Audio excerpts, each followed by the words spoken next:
Thanks everyone for attending our final week of the Junior Mining Toolkit. We're excited to have partnered with Integra Resources on the series that has dived into the tools we think will help young professionals and mining executives set themselves up and their companies up for success. Today's session dives into preparing to land your first board position and the importance of ESG. For those of you who don't already know me, my name is Mal Kadrovska and I'm an executive on the YMP Vancouver team, as well as the Vice President of Corporate Development at First Mining Gold. I'd like to just start off by thanking our sponsors, and specifically Integra and their team, who have been integral and a driving force behind this toolkit series. We're really fortunate to have them also as a regular sponsor and supporter of YMP Vancouver. I'd also like to thank our remaining sponsors, who without their support, we really wouldn't be able to put these events on. KPMG, Castles, New Placer Dome, Equinox Gold, Verify, and Solaris, as well as our global sponsor, Rio Tinto. I'd also like to thank the remainder of the YMP Vancouver executive team in Vancouver who have put a lot of time and effort into putting together these events in the last couple of months. Mike Wooler from KPMG and Jen Poirier from Castles. And then for this event specifically, I want to say a big thanks to our presenters for taking the time to put together the material and talk to you all today. Andree, St-Germain, Mark Stockton, and Josh Surfass from Integra. So before we launch into things, quick note on the webinar. This webinar is provided for information purposes only. The event will be recorded, and while we intend to only have the presenters on video, everyone has acknowledged by registering that there could be an unforeseen circumstance where your image or voice is captured or recorded. It has not happened as of today. And lastly, structure of the event today. So it's going to include a short presentation by each of Andree and Mark, and there'll be a short Q&A period right after Andree's presentation, and then a longer Q&A period on the back of Mark's presentation. We will be running this event past the hour if there are enough questions, so we do really encourage everybody to participate and submit their questions using the Q&A button on the bottom of your screen. And I think that's about it. I mean, I'm not an IT professional. If you have any issues, just we recommend that you exit and re-enter the webinar. And so with that, I'm going to pass it off to Josh to introduce Andree and kick things off. Thank you so much, Mal. And thank you again to YMP and all the members for allowing us to take over your channel for a month and talk a bit about Integra as well as the Junior Mining Toolkit. This is the last installment of the Junior Mining Toolkit, one that I find very exciting, and we're going to kick it off with Andree on landing that board seat. For those of you that don't know Andree, she started her career in the mining business as an investment banker at Dundee before taking on the job as CFO at Golden Queen, then joining Integra Gold and Integra Resources. And Andree is honestly one of the hardest working people that I've ever worked with. She really pushes the people that she works with to also meet the workload that she takes on, but always gives you the time to take you through and walk you through everything that she's doing and you're doing to really connect the whole picture to the business. So it's been a fun couple of years working with Andree. I've learned a huge amount, and she's going to talk about how how you land on board seats and how she's actually landed on a bunch of boards. Currently, she serves on the Osisko Mining Board, Ascot Resources, and the AME BC. So with that, Andree, it's all yours. Perfect. Thanks, Josh. Thanks for the kind words, and thanks everyone for joining us today. Here we go. So we'll get started here. So I'll just, Josh already gave a quick overview of my career, but I started in mining about 11 years ago. So 4 years in investment banking, and then about 7 years or so as CFO of 3 mining companies. And I've been, very fortunate over the years. On the banking side, I got to work on a lot of M&A transactions. And then on the industry side, I was involved with project financing, building a mine that was with Golden Queen, selling a company with Integra Gold, and then just recently with Integra Resource, really starting a company from nothing. And all through all of those experiences, I've built a very specific skill set. And it's that skill set that got me where I am in terms of board position. And that's always why I was asked to join boards, was because of my financial background, really, and my M&A experience. So as a result, I've been on 4 boards, public boards. Over the past 3 years, I've been on all the audit committees. I've been chair of 2 of those committees, And when we sold Barkerville and IDM in 2019, I was on special, for both companies, I was on the special committees. So, you know, you can see, and if there's one thing that you should remember from this presentation, is that, you know, you'll land your board position for what you bring to the table, your skill set. So, you know, you really want to work on that skill set. So before we get started here, I thought it would be just important to kind of highlight what is a great board, what makes a great board. So at the core of a board, you have complementary skills, right? So you have the geologists, the engineers, the lawyers, the accountant, the banker. And it's good governance practice that those skills are reviewed on an annual basis, or when a director steps down, just to ensure that there's no skill gap. But you also want to make sure that that skill set is adequate for the stage of the company, right? Like the skill set required on an exploration company is not 100% the same as the skill set required for, let's say, a producer. So keep in mind as well, we are not, as board members, we are not experts at everything, and we're not expected to be. So we have really a complementary skill set. So that's the first layer. It's relatively easy to accomplish, and you can see probably most boards you'll be looking at have a pretty good, you know, complementary skills. But, you know, what, in my view, is what makes the big difference between, you know, a good board and a great board is really the other layer. So the diversity of thought. You know, you can argue that a lawyer won't think the same way as an accountant, but, you know, if they're both white males in their mid-50s and they served on the same board for 5 to 6 years, there's strong chances that they'll think alike. So how do you foster diversity of thought? And, you know, this applies to boards, but really applies to any team. So there's many ways to get there. You may not be able to tick all the box, but a mix of this, you know, you got gender diversity, ethnic diversity, age diversity. You know, it's good to have board members from different industries, different tenures as well on your board. Like, you know, new board members can bring new ideas as well, where incumbent board members, they bring more of the continuation and the history of the company. And it's always good to have also a mix of working professionals and retired professionals. You know, and that concept of diversity of thought and achieving it, it's easy to understand on paper, but in practice, you know, it takes time and it takes commitment to get there. And, you know, this concept doesn't only apply to TSX company. Like, I want to make it clear, even TSX venture companies, doesn't matter what your exchange is. Every board, every company will gain from having diversity at the top. So it's not true that a small company can achieve this. And just a quick note on Integra Resource, we're a TSX venture company. We have a board of 6, 5 of which are independent board members.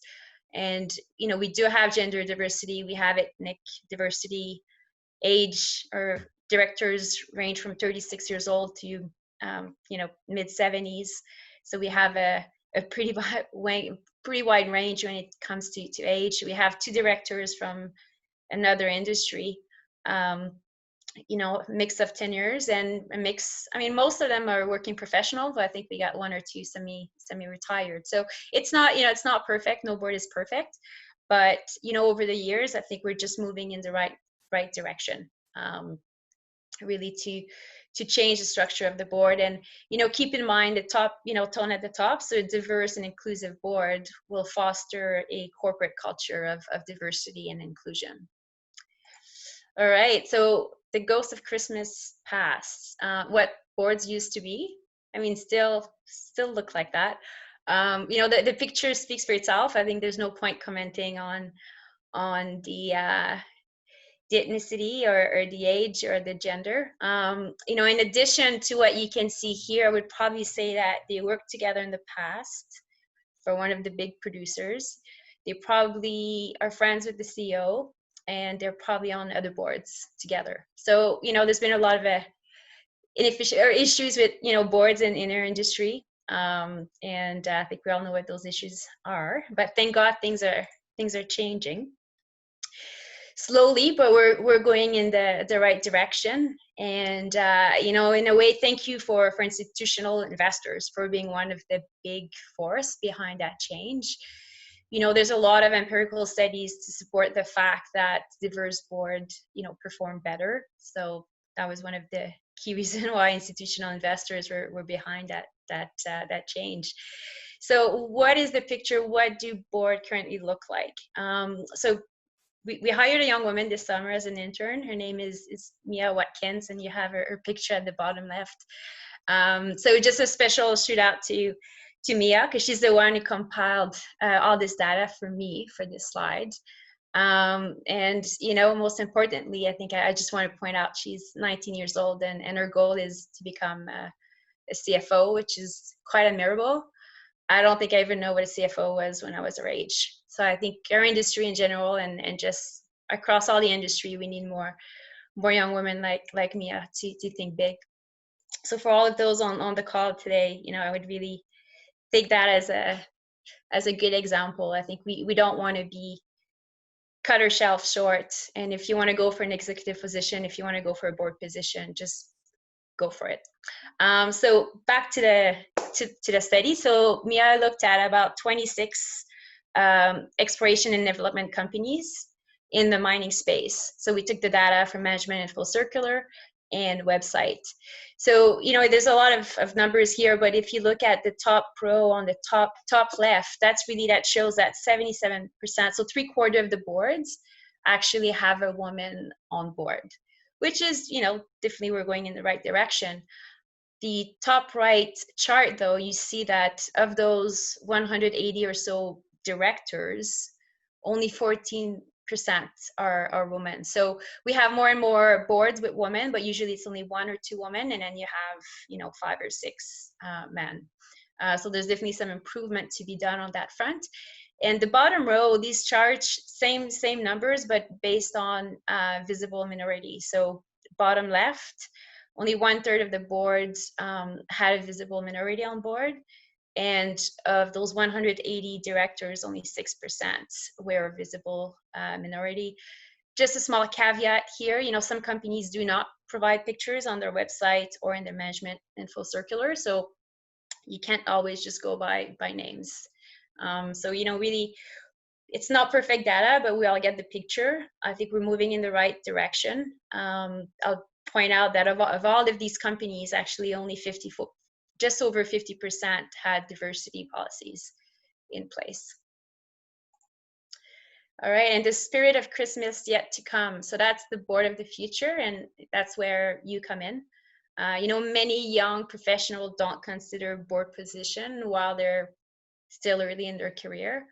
You know, and to be honest, I was one of those who thought I would just join boards, you know, later in my 50s or when I retire. I was fortunate to be approached to join a board, and I jumped on the opportunity.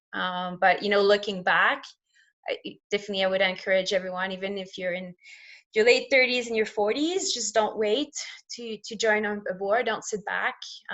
There's a lot you can do to prepare and to be proactive for your first board position. And that's what we'll focus now for the next few slides. So how to get ready. So even if you don't think you're going to be joining a board for the next few years, 5 years, 10 years, I think there's a lot of things you can do ahead of time to get ready, and just to increase your chance of landing a board position in the future when you are ready. First, set goals. You know, consider, why do you want to be a board member? Do you want to be, you know, is your goal in a year from now, in 3 years from now, in 5 years from now? Kind of start thinking about it. That's the first step, and set some goals. Know what your skill set is and what is your expertise. You know, like I said earlier, you're going to get that board position for what you bring to the table. It helps to understand the landscape of mining companies as well, and which one could benefit from your specific skill set. You should know as well what your company policy is about when it comes to employees taking board roles. There may be, there could be some restrictions. I know some companies don't like when their executives or senior VPs take board roles, and then you have to be sure there's no conflicts of interest as well. So know your company policy. Continuous learning. So that's a big one, and I'm going to spend a little bit more time here on this bullet. You know, there's a lot you can do. Like you can read board and committee charters, like, and mandates. Like you basically have to learn how to think like a director. So a lot of those committees and a lot of those charters and mandates are available on company's website. Understand what director duties are. Understand the different committees on a board and what their responsibilities are. Look at corporate, educate yourself on corporate governance and trends. I strongly suggest becoming financial literate, even if you're not planning to end up on an audit committee. I think it's important for any board member to have at least some basics knowledge when it comes to financial statements and financial reporting. If you're lucky to already attend board meetings with your employer, pay special attention to the kind of what is presented and then the kind of questions and the overall issues and matters that are discussed at the board meeting. I was really fortunate on that front when I worked in investment banking. I managed to attend countless amount of board meetings, when we're pitching ideas or discussing a deal. So that really helped me when I became a board member, to help me think like a board member. So really the more higher picture and keeping a lot of things in perspective. So, how right now there's a lot of webinars as well that have been great. Accounting firms, legal firms have been good, like really stepped it up over the past few months. And there's been a lot of webinars that are kind of educational webinars targeting board members and board matters. So that's been really good. And they're generally free to attend. So strongly suggest that you do if you can. In terms of, so that's about it, I guess, for continuous learning. I think that applies to everything we do in our daily life or our day job. It's important. Another item to do that I highly suggest is try to get involved. I'm sure you probably already joined a bunch of organizations, but try to get involved within those organizations if you can.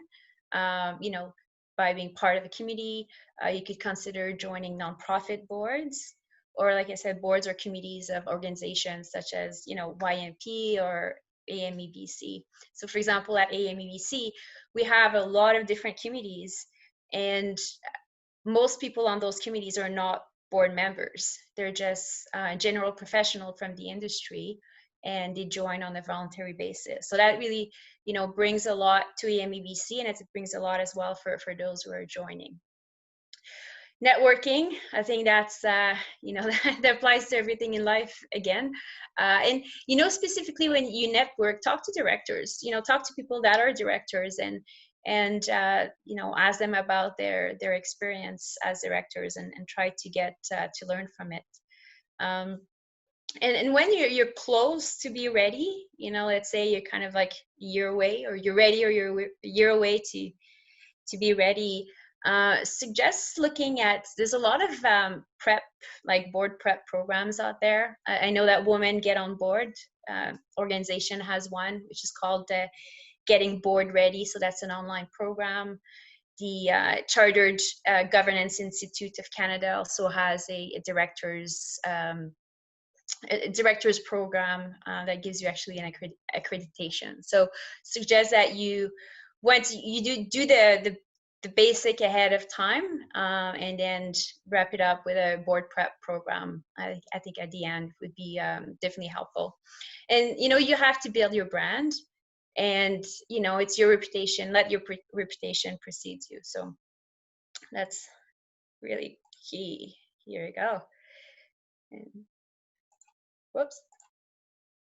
Go back. Okay, so when you're ready, how do you land that first board position? Well, so you need to be ready to pitch your value proposition, and that's what you bring to the table. That's your skill set. I would say you should have reasonable expectations that your first board position will probably not be a $1 billion market cap company. ensure that you're ready for the commitment. And I'll get back to the commitment on the next slide, because it's definitely a time commitment.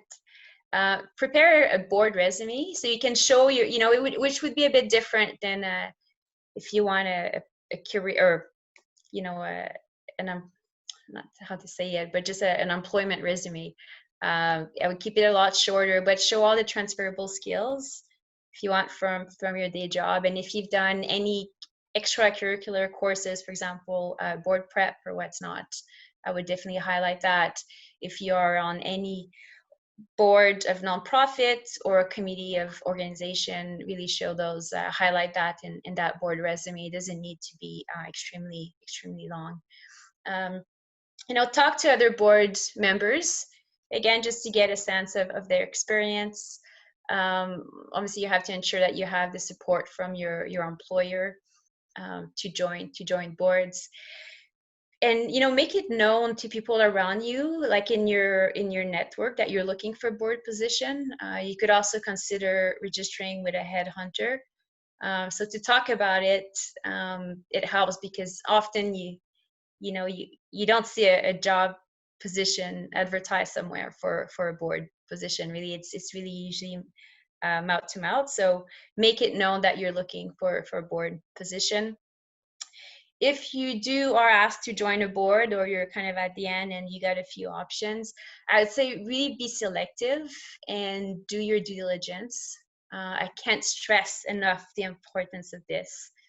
Ask questions, because you're going to be associated with that company, and really it's your reputation at play. So, look at the reputation of the management team, the reputation of board members, review the public disclosure, management info circular, etc. Look at the board skill set and how you fit in.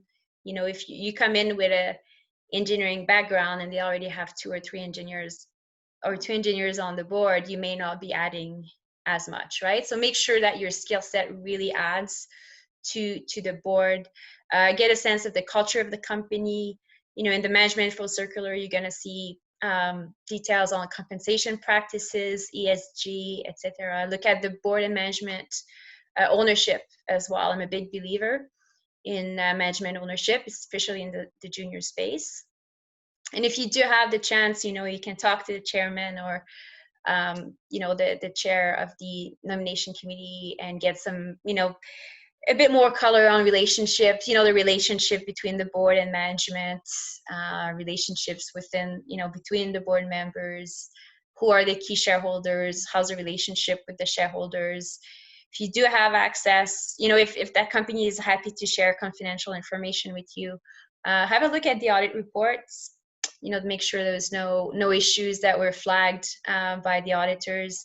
You can, and if they're happy to share minutes, have a look at, go back about a year or so of minutes, just to make sure there's nothing in there that would, that you would consider a red flag before joining the board. And you can always ask if you're expected to join a specific committee, because that's going to impact as well the time commitment. And before you say yes, clear any conflicts with your employer. Before accepting any board position, I always get it cleared by both my chairman and my CEO to make sure they don't see any issues with or any conflicts of interest with that company. Oh, the commitment requirement. So first one is time commitment. I often get the question, how many hours a week or how many hours a month it is to be on a board. And it's really hard to say. Hours can add up very quickly, and it's not just attending board meetings. You got committee meetings, you have site visits, you have annual strategy meetings, which are half a day to a full day. You have to prep before those meetings. So it changed a lot from one to greatly from a month to another. But I would say probably anywhere between, depending on how many committees you're on, probably anywhere between 5 to 15 hours per month, probably on the higher end, 10 to 15 hours per month. And it's not true. Sometimes the smaller companies are the one that have the greater time requirement. So don't let the size of the company be a judge of the time requirement. And continuous learning is also a commitment. You know, right now I'm probably attending 1 or 2 webinars per week these days. You know, I'm signed up for the ICD course to get my ICD professional designation.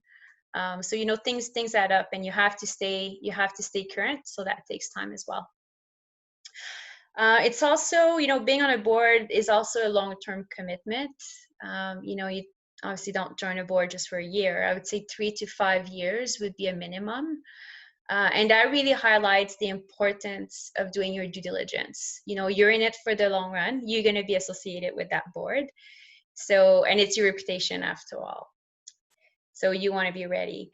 And third, you know, I think thirdly, there's a financial commitment. Even if a company doesn't have an ownership policy, I think that you need to be ready to invest in that company. Like if you're not ready to invest in that company, if you're not comfortable investing and having skin in the game, you probably shouldn't be on that board. But if you like the company, you like the project, you believe in the team, you need, I believe every director should show their support and own some shares. All right, so just my closing remarks here.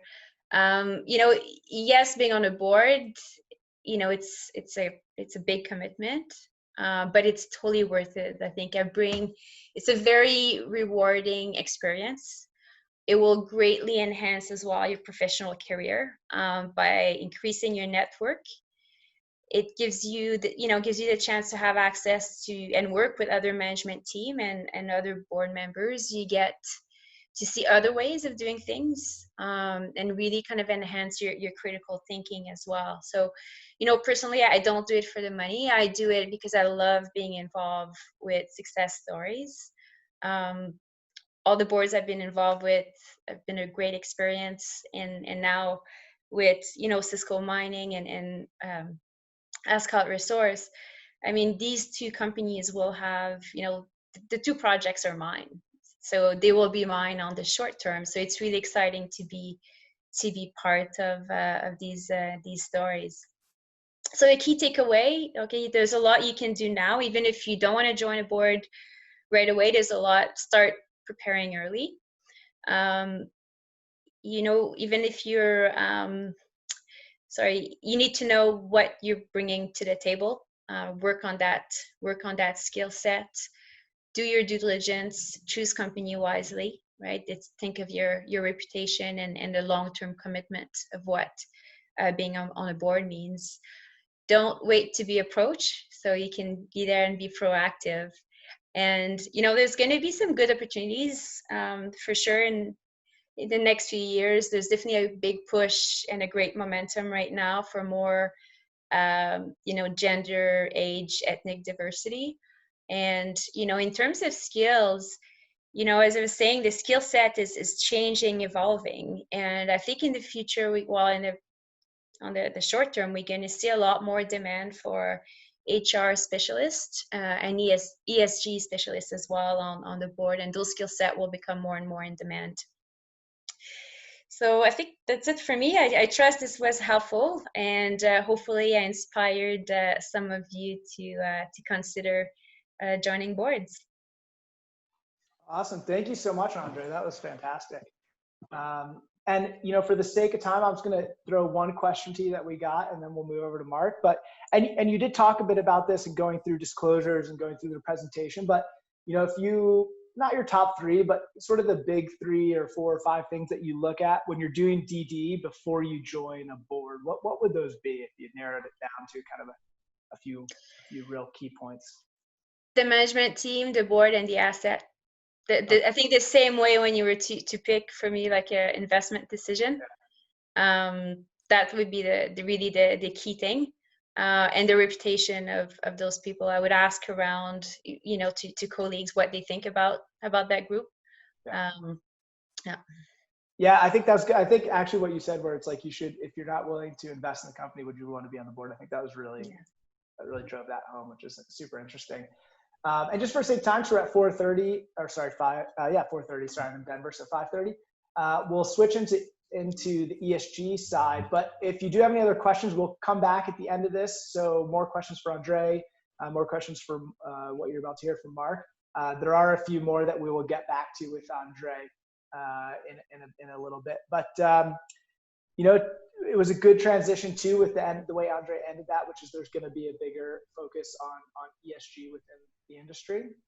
And to take us through a bit about that and the value of starting early, especially as a junior miner, is Mark Stockton. And Mark and I have had the pleasure of working together now for about 8 years, though we did not know each other before working together. And I found out after about a year or two that he had initially thought I was a real big jerk because apparently I was too direct in my emails. Because what Mark is known as around Integra is the fixer. And in fact, he quite literally built the first core shack for our project in Val-d'Or, and then took on things like the Gold Rush Challenge and Disrupt Mining, organizing that, dealing with all of the logistics. But always his focus has been on the community. And when you go back to Val-d'Or, you know, as he said, he started his career in Quebec, or he hasn't said that, but he will say that in a second. Sorry, I stole some of your thunder there, Mark. But he started his job in Val-d'Or. He learned French in about a year. And when you go back there with him, you know, he's still someone that everyone knows and everyone respects, and really helped push that project through to what it is today. And now he's doing the same thing for us in Idaho. So without any further ado, Mark, it's all yours. Thanks, Josh. Yeah, this is exciting. I'm excited about ESG and looking forward to the talk today. So as Josh mentioned, my name is Mark, and I've been with Integra for the last 8 years or so. I began as the first permanent employee in Val-d'Or with Integra 1.0 and have had a few different roles over the course of the past 8 years, initially at the site level, and then since then on the corporate side.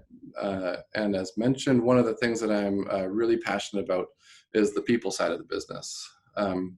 So from hiring the first few core shack employees back when Integra Gold was a small $10 million company, and seeing the incredible growth that happened in the years following, right up to when we sold the project in 2017 for $600 million.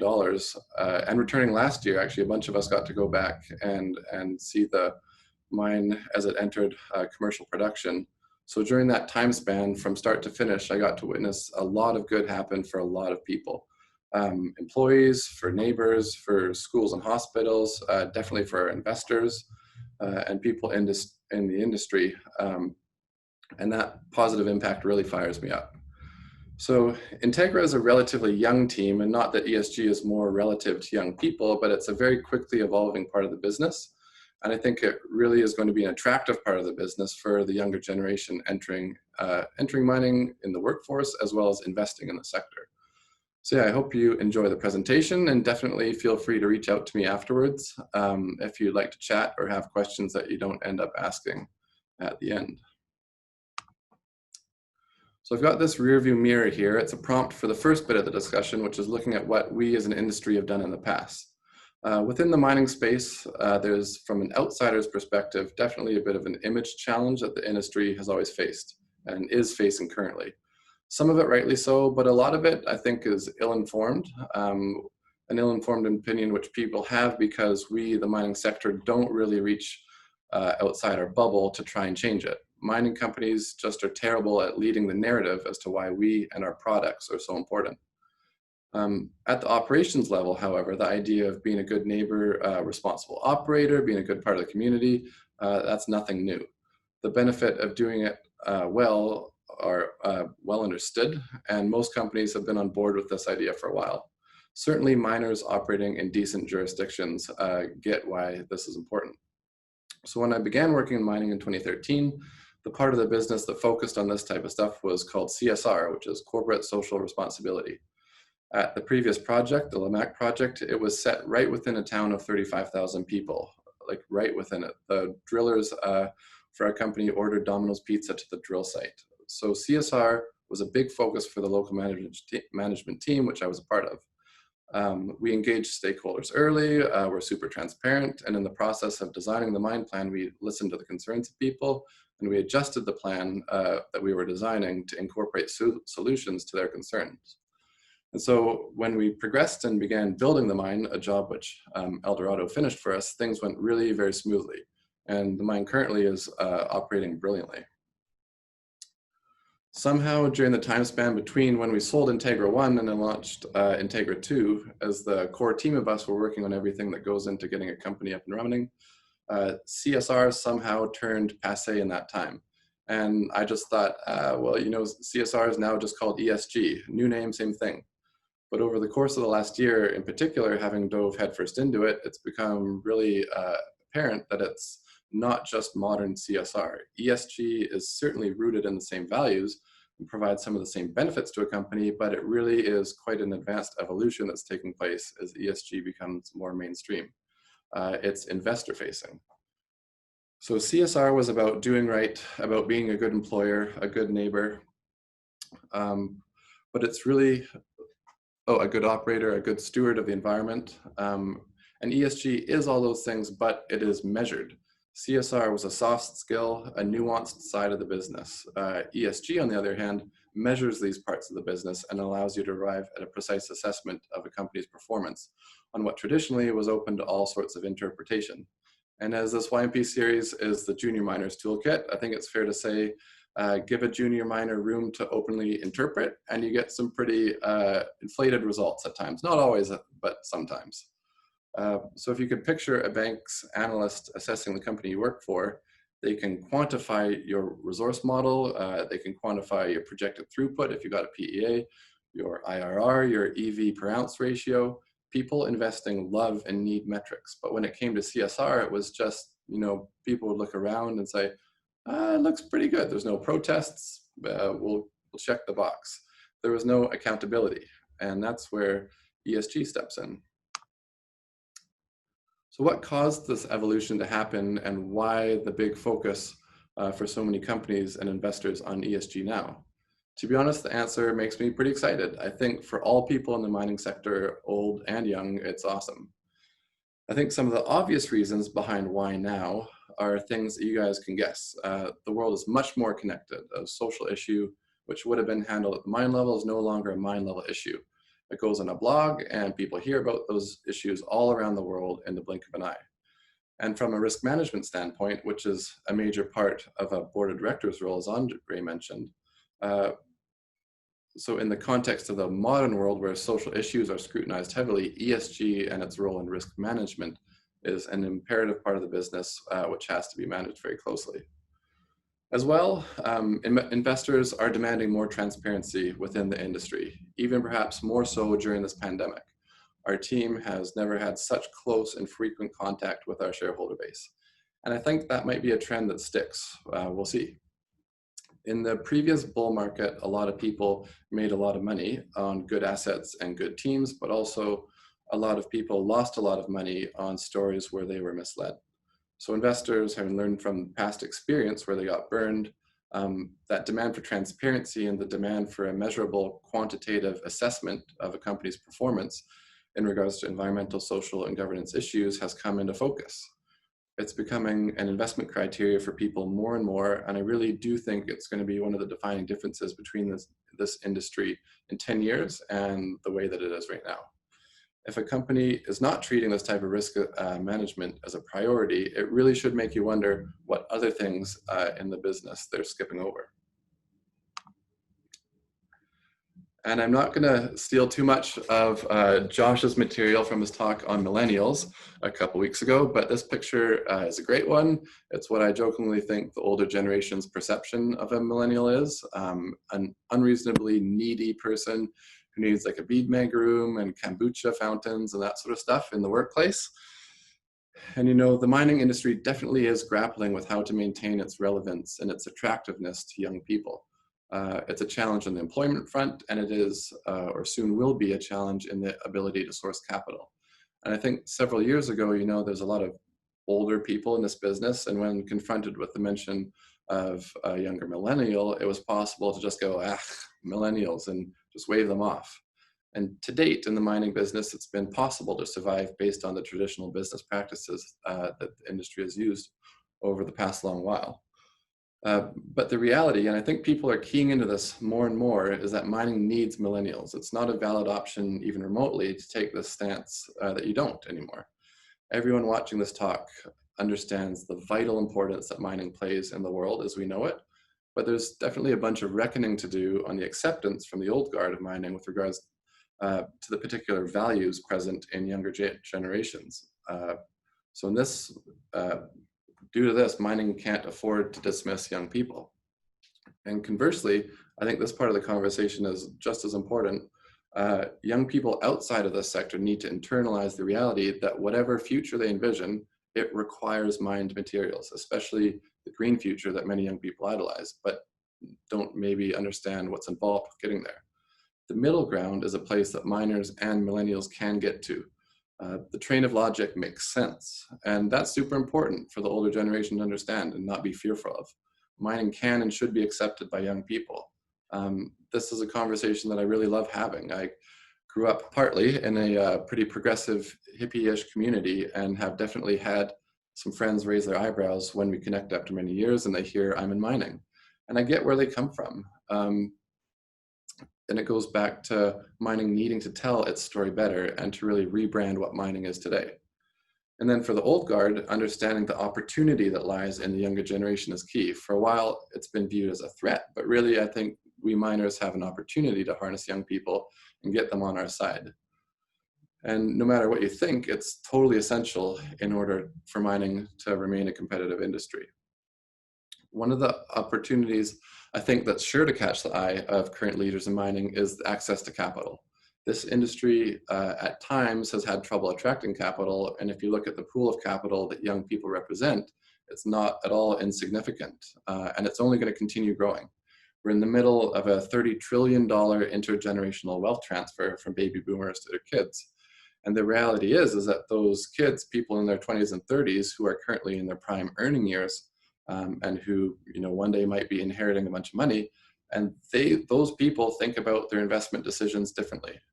And this is where ESG in mining is going to be vital, totally critical. I've had this conversation with friends that have done well investing in things like crypto and REIT stocks, and young people need to invest in alignment with their values. We care about the climate, we believe in objective science, we believe that companies need to consider the social impacts on the communities where they operate. There's all sorts of stats that describe millennial investing, and the Morgan Stanleys and the EYs of the world are busy putting out material on this. So here's a few stats. 87% of high net worth millennials consider a company's ESG track record a key part of their investment decision in that company. And so that interest from the millennial age group is rapidly driving growth in ESG investing. Bank of America estimates that they'll see a $20 trillion growth in US domiciled ESG investment funds over the next 2 decades. Sustainable investing in the US has experienced a 14% compounded annual growth rate since 1995. And this capital, these funds, are funds that our industry could tap into if we were better at telling our story. This capital isn't just for solar panel companies. Well, it is for solar panel companies, but what's in solar panels is silver and a whole bunch of other metals.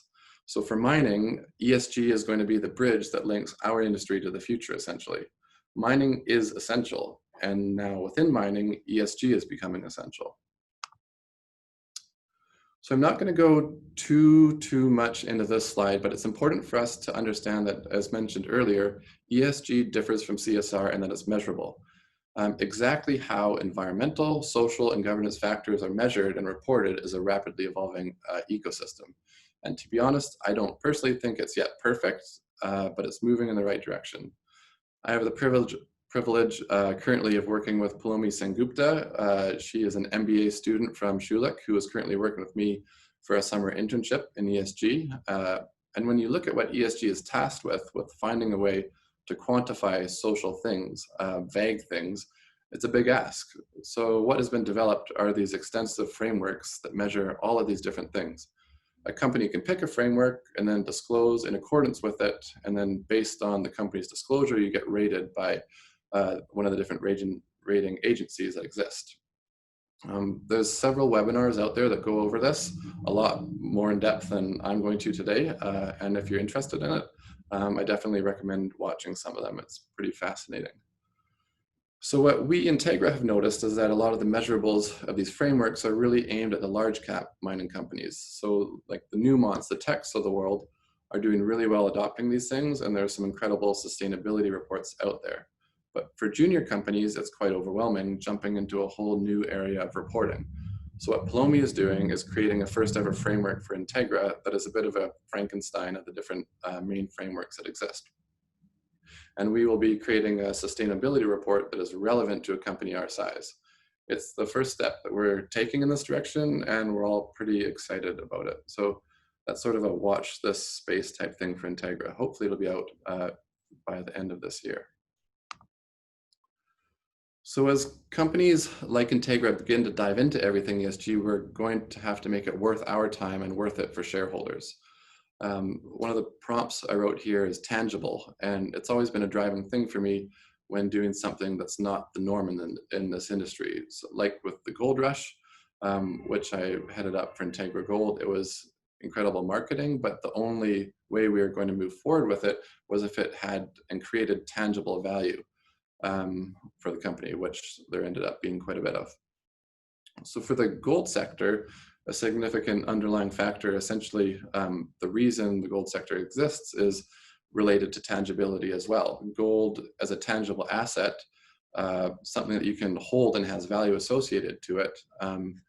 So the people who invest in this space, in the gold space, like that the assets are real.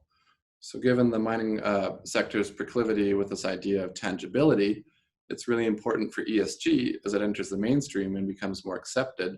If it is going to be really accepted, it's important for the value of ESG to be tangible. So these frameworks and disclosures that are central to ESG practice are one of the ways that we're going to make it tangible. The other way to make ESG tangible is by making people money with it. For people in the junior space and in a current market in which M&A is expected to heat up, there's huge value in having strong performance in the fundamentals that underlie ESG, which I think might be surprising to some people. I think there's a big misconception out there that ESG and CSR cost a company a bunch of money and don't add value. And I think for your sort of stereotypical, critical, old school investor, and I've heard it speaking to some, that's definitely the opinion, but I think it's wrong on a few different levels.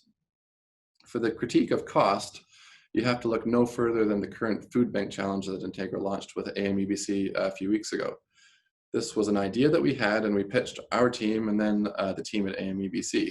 This cost us literally just a few $100 for our brand guide to create some graphics, and through collaboration with awesome groups like AMEBC, we've raised somewhere around the $30,000 or $40,000 mark so far, and that's growing quite quickly. Also on the go at the moment, we have some employees in Idaho who are doing once a week shopping for some of the older and at-risk people in our community in direct relation to COVID. So it costs us a few hours of employee time. Ideas and the management team that's willing to put them into action, that's really it doesn't really cost anything. So for Integra and our brand, this is how things like the gold rush, how disrupt mining, those things have really taken off, and it's helped shape our company. Lastly, on the topic of value, in hosting many site visits to Integra's old project in Quebec, and during the lead up to the sale of the company where multiple corp dev teams were coming through to evaluate us, a very common comment made by people visiting was how impressed with the team they were, how impressed with the culture they were. The energy, the pride people took in their jobs, this is all a factor of a thriving social and governance part of your business. Now you need to measure this, and you can show this with ESG disclosure. There are endless examples of transactions that have resulted in companies acquiring projects that a couple of years later run into a whole host of social issues, workforce issues, and that type of stuff scares corp dev teams. So if you incorporate ESG into the core of your company, it results in a better company, and a better company is a more attractive company when it comes to M&A. All major miners these days have entire ESG teams. So showing that you've incorporated ESG into the past few years of work at your project is a definite tangible advantage. So if you currently work for a junior mining company and are watching this and are thinking, you know, ESG sounds like a bunch of work and maybe it doesn't really pertain to our business, I'd be definitely inclined to revisit that decision. Bring it up with your team, get the ball rolling, and remember that ideas don't cost anything. And this is my last slide, and it's really the most important slide, I think, in my talk. Mining companies need help, and who better to help than young mining professionals? The mining industry needs to engage with the younger generation to tell its story better and to become a relevant place for a young person to both invest their money, but also to go to work. The competitive business advantage of having strong ESG performance in your company is there currently, and it's going to continue to grow. This snowball is going downhill and it's growing fast, and I really don't see any way that it doesn't. Certainly, I think there's a huge opportunity in companies within the realm of ESG, whether it be in a large cap miner who's producing at several sites around the world, or in a junior mining company. If a company has any intention at all of actually trying to make its project into a mine, or for the junior miners to sell its project to someone who will then make it into a mine, that company needs to have somebody working on ESG. So if you're in a company currently that doesn't focus on this, there's an opportunity for you to bring it up with your team. Or maybe if you're out of work at the moment and looking for a job and are evaluating companies to apply for a job at, look to see if they have anything on ESG. It's not just a cozy, feel-good part of the business. It's important. It's capital markets, it's investor-facing, as well as project-level stuff. All of the trends are pointing towards ESG being a super important part of the business now, and increasingly so in the years to come. There's definitely still room and time in mining to be on the leading edge of ESG. So yeah, that's really it.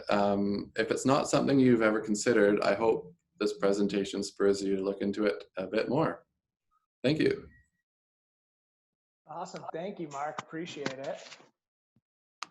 And we do have some questions, so Andree, if you could also, oh, perfect, there you are. And Mark, we'll start with you just because I know this is a topic that we've actually talked about quite a bit. And this is a question of has the current pandemic, and I'll also add, or is the current gold price or silver price, do you think it's going to have an impact on ESG, either positive or negative? So pandemic-wise, I think this is or has been an opportunity for companies to step up. And I think being, like, when you worry about things like cost, I think being opportunistic is a good way to be when it comes to things like implementing ESG.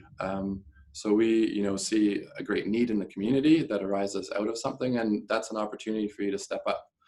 So whether that be at site in Idaho, where we have, multiple things going on the ground with regards to grocery getting, or we've done a thing called Courage and Kindness, which is us partnering with the dairy community in Idaho. And so we're feeding or taking a bunch of the excess milk capacity. So Idaho's not just potatoes, it's also a lot of dairy farming. So there was an excess of milk, and we've partnered with a few other mining companies to take that milk, turn it into products, and give it to people who are struggling with food security at the moment.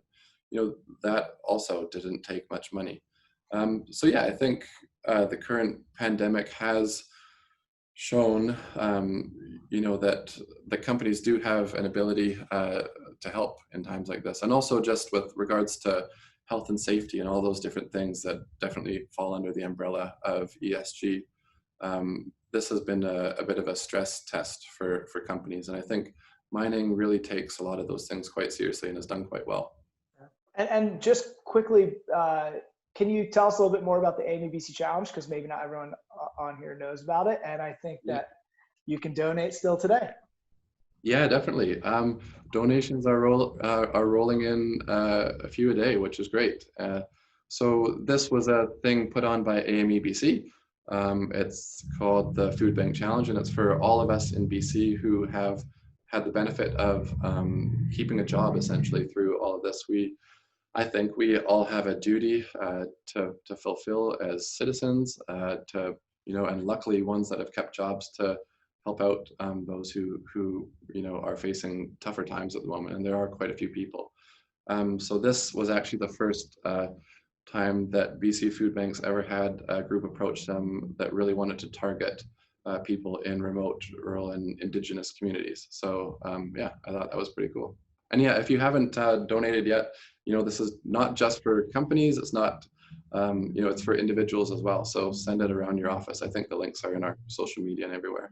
Yeah, and we've been working on this, but one of the really cool aspects that I think you came up with was there's also a social media aspect, which is that oftentimes in remote mining camps or even mining camps in Val-d'Or or wherever, you typically eat quite well because you want to keep everyone happy because they're working hard and whatnot. So as part of the challenge, it was also to share a meal you've had at a mine site or at a community near a mine, and challenge others to show where they've had delicious food in remote mining camps around the world. And so it's been a cool and unique challenge, especially for the mining industry. So far it's been great. Andree, so question for you is you have been involved most recently in Barkerville, as well as IDM, and then of course the Integra Gold, in quite a few M&A transactions as a board member, and also working with a company that's going through it. So, the question is, has the board always been on side, always been, yes, this is a good transaction? And if not, how do you get consensus as a board to say, this is an accretive transaction and we should move forward? Yeah, no, that's a very good question. When it comes to M&A transaction, they're great to work on when you're actually on the board, was on the special committee for both IDM and Barkerville, like you mentioned. I think if you just take a step back and what the board is a sounding board for management, and the board should have, usually M&A transaction don't come as a surprise. Usually what you want to do. For example, the case of IDM, are you going to build this mine or is it better to sell it, right? So even if we just leave what the terms of the transaction are, as a board, you need to look at the strategy and kind of have be kind of aligned in that strategy. If an M&A arise, then you already have a bit of a similar mindset in terms of what the best options is. Having said that, though, you don't always agree on the terms. But that's where you do have advisors. You have financial advisors, you have legal advisors, you got your management team. And, I haven't been involved in a transaction where at the end there was still a discrepancy in terms of people's views on the transaction. By the time you get in, it happens really fast, right? Like usually it's a matter of a few weeks. You need to be ready to be available 24/7. Doesn't matter where you are around the world or the time of day to jump on the call to discuss a transaction and terms. But I think in general, like any good boards, like you need a board who's inclusive, so everyone's opinion count. But sometimes the transaction I've been in, usually the rationale was really good, and was as a board member kind of it was the right thing to do, was to proceed with the transaction. And to what you had said earlier with the time commitment being, getting calls at 1 a.m. to solve issues, maybe as you go through an M&A, how do you, you're involved in a few boards. Mm-hmm. How do you manage that time commitment to have, the full time commitment at Integra? Yeah, no, I try not to review board material during, I would say, business hours. Obviously, we've been quite busy with the new Integra. It feels that every week there's something new. So I typically spend more time in the evening or on the weekends. Obviously, when you got board meetings, and that's where it's important to have somewhat of flexibility in your day job, because board meetings are not in the evenings, right? Board meetings are usually during business hours. So then you just work a bit later that day, or you make it up later that week. So, I'm fortunate being a CFO, you have that flexibility as long as the work work gets done. Doesn't really matter what time of night, it gets done. But it's definitely, it's a time commitment, and you plan ahead of time. For example, I'm the audit committee of 2 companies, plus I'm the CFO of Integra. So I know that by mid-August, I don't plan a trip, or I don't plan to take time off, because I know I'm going to have 3 sets of financial statements and MD&A to review. So you can plan ahead as well. It's why the 5 a.m. email from you is not uncommon. So this is a question for both of you. I'm going to kind of put these 2 questions together. And it's sort of pertinent given that it's AGM season. And we'll shoot to you first, Mark, and then Andree. But proxy advisory firms have had more influence on voting, and that takes place based on boards and how many boards your board members sit on. But there's also an ESG aspect. And so, first to Mark, do you think juniors who are more having the proxies review their material more and more often and having them influence voting, is it pertinent? And do you think the future of junior mining is that there will always be an ESG position within that company? Yeah, well, I certainly think, in small companies, and we've been there when Integra 1 and 2 started. I think everybody that works in a small company knows that you wear several hats. Like ESG is not the only thing that I do. I do a bunch of different things. But so in your company, I think it's always going to be important to have someone that does address it, for sure. And then as the company grows, probably full-time employees. And if you're to take the junior on one side, compare that to the massive teams that larger companies have, I think, wherever you are on that spectrum, it's important that at least you're on it. So yeah, I think for people that are on the call or on the webinar, and if your company doesn't have this, like, jump into it. It's pretty exciting stuff. Otherwise, I'd say, and I do think this will, actually I know that it will, that there are a few companies out there that are starting consulting firms that can consult with this. So, like us in our company, we manage a lot of different things, but some things we do outsource, like our branding and some of our PR stuff we outsource. So I think same goes for ESG, and I think options will pop up for that as it gets more mainstream. And Andree, I guess more from the proxy advisory on the board membership. So how do you balance the views of the advisory firms with the needs of the company, especially regarding directors, experienced directors, and things like that? It's a good question. And I think, down the road, those proxy advisors are there because in the past, there's been some abused, right? There's been issues of overboarding.